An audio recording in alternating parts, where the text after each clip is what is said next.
Hi friends! అందరూ ఎలా ఉన్నారు? బాగున్నారా? నేనైతే ఈరోజు బీరకాయ, కందిపప్పు కర్రీ చేశాను. ఒకసారి ట్రై చేయండి. చాలా చాలా బాగుంటది. కందిపప్పు వేడి, బీరకాయ చాలా ఒంటికి మంచిది. ఆరోగ్యానికి చాలా చాలా మంచిది. ముందుగా నేను కుక్కర్‌లో కొంచెం కందిపప్పు ఏసుకున్నాను.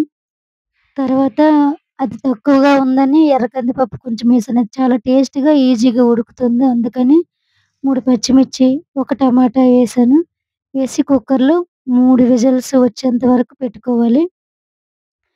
తర్వాత పప్పు ఉడికిన తర్వాత కిందకి తీసి కొంచెం గరిటెతో కలిపిస్తున్న తర్వాత కొంచెం టమాటా ఉంటది కదా! అది మెత్తగా చేసి కారం, ఉప్పు, పసుపు వేసి కలుపుకోవాలి.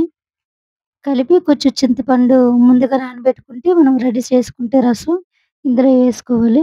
ఇది బాగా దగ్గరగా ఉడికాక అంటే మనకెంత కావాలో అంత ముద్దగా కావాలా, పలచగా కావాలా అనేంత వరకు చేసిన తర్వాత తాలింపు పెట్టుకోవాలి. పోపులు, జీలకర్ర, కరివేపాకు, ఎండుమిర్చి, వెల్లుల్లిపాయలు వేసి తాలింపు పెట్టుకొని ఎండు చేపలైనా, అప్పడాలైనా ఏపుకొని దాంతో తింటే చాలా చాలా బావుంటుంది. అవి లేకపోయినా కూడా బావుంటుంది. ఎందుకంటే బీరకాయ కాంబినేషన్ వేసాం కాబట్టి చాలా బావుంటది. మీరు ట్రై చేయండి.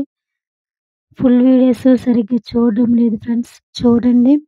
ఎవరికైనా కుకింగ్ రాని వాళ్ళకి యూజ్ అయితే వీడియోస్ షేర్ చేయండి. ఇంకొకసారి ఇంకో రెసిపీతో మీ ముందుకి వస్తాను.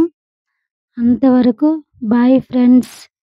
మీరు ట్రై చేసాక ఎలా వచ్చిందో నాకు కామెంట్ చేయండి ఫ్రెండ్స్. ఒకసారి ట్రై చేయండి. చాలా చాలా బావుంటది. కందిపప్పు, బీరకాయ చాలా బావుంటదనమాట.